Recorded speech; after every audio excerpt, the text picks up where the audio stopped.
Mukomere cyane muraho ndabasuhuje muri no nkuru ngiye kubabwira uburyo umusore w'umwongereza ufite inkomoko mu Rwanda yemeye icyaha ashinjwa cyo kwica abana b'abakobwa batatu bato mu gitero yagabye yitwaje icyuma ni mu majyaruguru y'Ubwongereza.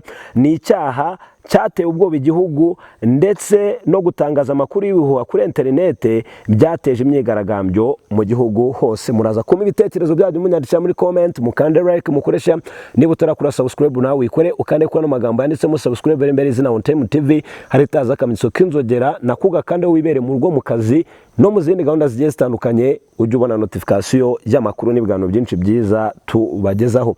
Reka ngaruke kuri ano makuru y'uno musore w'umwongereza ariko ufite inkomoko mu Rwanda. Muraza kumva aho komoka, muraza kumva mbere yari yabihakanye ariko none aha ngaha aje kubyemera. Ese nicyo cyamuteye kugaba kino gitero kucyahisemo kwica bano bana batatu b'abakobwa bari bamutwaye iki imbere y'urukiko?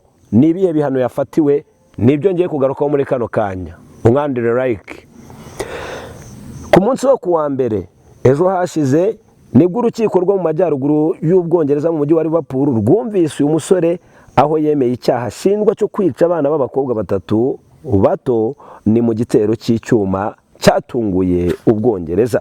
Uyu Axel Rudakubana w'imyaka 18 y'amavuko kandi yemeye ibyaha icumi aregwa byo gushaka kwica muri icyo gitero ndetse no gukora uburozi bwica bwa resinde. Uyu musore yanze kwitaba urukiko kandi nta kindi kintu yavuze keretse kuvuga ijambo ndemera icyaha. Umucamanza bita Julian Goose yavuze ko Axel Rudakubana azakatirwa kuwa kane mu rubanza ubundi byari biteganijwe ko ruzamara ibyumweru 4. Reka turebe ibyaha uregwa yemeye. Urumva ko baramubajije tanga ibisobanuro, aba bana wabishute wabiciye iki n'ibiki byose, ati njyewe ibyaha byose mu ndega ndagira gute ndabyemera. Uregwa mu buryo butunguranye yisubiye kuguhakana icyaha aracyemera ku munsi wa mbere urubanza rwe mu rukiko rwa Liverpool ruzwi nka Liverpool Crown Court. Yiyemereye icyaha cyo kwica abana b'abakobwa batatu aribo bita Bebe King w'imyaka 6, Elsie Stancombe w'imyaka 7 na Alice da Silva Aguilera w'imyaka 9. Abakaba yarabishe ku itariki ya 29 Nyakanga umwaka wa 2024 no mu birori byo kubyina byari byitiriwe umuhanzi kazi w'umunyamerika Taylor Swift ni mu mujyi wa Southport uri ku nyanja. Uregwa yemeye gutunga amakuru ashobora kuba ingirakamaro ku muntu ukora cyangwa se witegura gukora igikorwa cy'iterabwoba nk'uko inkuru nyinshi ikinyamakuru Deutsche Welle ikomeza kugenda ibivuga. Iki kirego rero kijyanye n'igitabo kigaragara cy'amahugurwa ya Al-Qaeda hamwe na Lisin basanze mu rugo Rudakubana abanamo n'ababyeyi be bakomoka hano mu Rwanda. Ni gute se runo rubanza rwateje imvururu hariya? Nk'uko nabikubwiye mu gihugu cy'Ubwongereza nakubwiye ko byabereye mu mujyi wa Liverpool. None ukuntu byaje kwa bigenda imvururu zifitanye isano n'ubu bwicanyi zatewe n'amakuru atari yo kuri internet yavugaga ko wasabye ubuhungiro bw'umuyisilamu ari we wabigizemo uruhare. Yamaze iminsi myinshi byatumye abigaragambya batera abapolisi, amaduka n'amahoteli acumbikira abasaba ubuhungiro ndetse n'imisigiti n'amasomero byose barabyangiza babigabaho ibitero. Amagana bitabiriye no myigaragambyo yaje gufatwa arafungwa. Nubwo Rudakubana yari afite imyaka 17 igihe habaga icyo gitero, amabwiriza yo kudatangaza amazina ye yaje gukurwaho muri Kanama kubera impungenge zo gukwirakwiza amakuru y'ibinyoma. Nyine baravuga bati ashobora kuzagira gutya hakavugwa ibitari byo ibindi bigakonda bigorana cyane. Aya makuru rero nuko yarameze, ariko nabonye hari amakuru akomeye cyane avuga ngo ni inkuru yagiye hanze. Ni indi nkuru nayo idasanzwe, ni mu gace ka Karauri mu ntara ya Rajasthan ni mu Buhinde, naho habereye inkuru idasanzwe ubwo umuryango w'umukobwa warakazwaga bikomeye n'umusore wambitse impeta umukobwa wabo maze ntiyamurongora.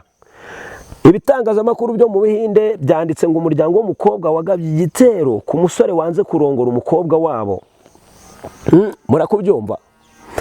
Uyu musore yari yarambitse impeta uno mukobwa, arangije aza kumubenga ku munsi w'ubukwe aho byakajije umurego maze birakaza umuryango w'umukobwa bituma ugaba igitero ku muryango w'uyu musore. Buretse mwumve rero imbozi hano mu Buhinde muraza kumva ibitekerezo byanyu munyacira muri comment. Noneho ukuntu byagenze rero,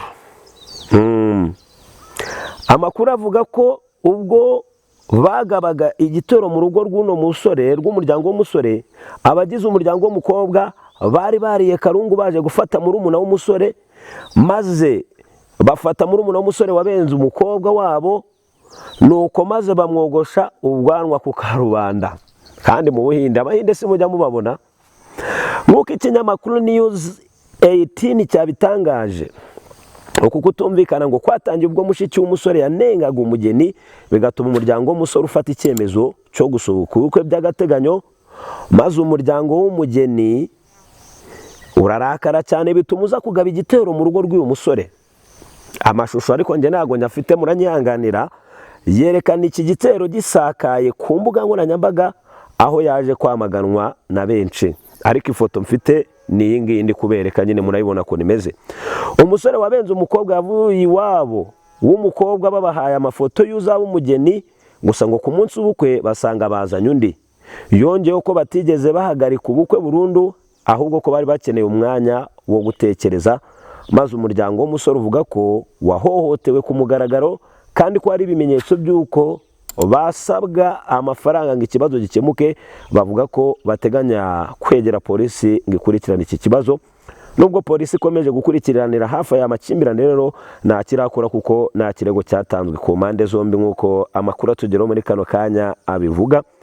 Murabyumva gute? Murabibona gute? Murakomeza kugenda mutubwira uko mubyumva, mugende mutubwira uko mubibona, ari nako mugenda muryoherwa n'amakuru n'ibiganiro byinshi byiza bigiye bitandukanye mba nkomeje kugenda mbagezaho. Nakomeje kugenda mbona amakuru yo arahari, ariko ubu inkuru nyamukuru hari ni inkuru ya Donald Trump, aho yamaze kurahirira kuyobora Leta Zunze Ubumwe za Amerika. Akaba muri no rahira rye rero Obama, Hillary Clinton, Bill Clinton, rwose hariya ngo ntago byaje kuba bigenda neza, ngo baje kuba babazomera mu irahira rya Donald Trump. Amakuru aravuga ko kuwa mbere tariki ya 20 Mutarama Barack Obama yitabiriye ibirori byo kurahira kwa Donald Trump, wabaye perezida 47 wa Leta Zunze Ubumwe za Amerika, ariko yakirwa nabi n'abari bari aho ngaho. Uwitwa Barack Obama wahoze ari perezida wa Leta Zunze Ubumwe za Amerika yakiriwe n'amajwi y'abantu bari kumuzomera ubwo yageraga ahabereye irahira. Siwe wenyine kandi wakiriwe nabi, kuko na Hillary Clinton hamwe na Bill Clinton bahuye n'ibikorwa nk'ibyo ubwo bageraga ahabereye irahira. Hano rero igihari bavuga ko ku rundi ruhande George Washington Bush n'umugore we Laura bakiriwe neza n'abari bitabiriye ibyo birori. Ariko abanyamerika benshi bifashishije urubuga rwa X Twitter bamagana imyitwarire y'abantu bagaragaje kudaha icyubahiro Obama, bavuga ko bidakwiye mu birori nk'ibyo. Nawe urabyumva rero, izo nizo nkuru ziri kuba ziri trended aka kanya kabisa. Nakomeje mbabwira ibintu bigiye bitandukanye kuri channel yanjye, bigiye bitandukanye nyine bigaragaza uko ibintu byari byifashe.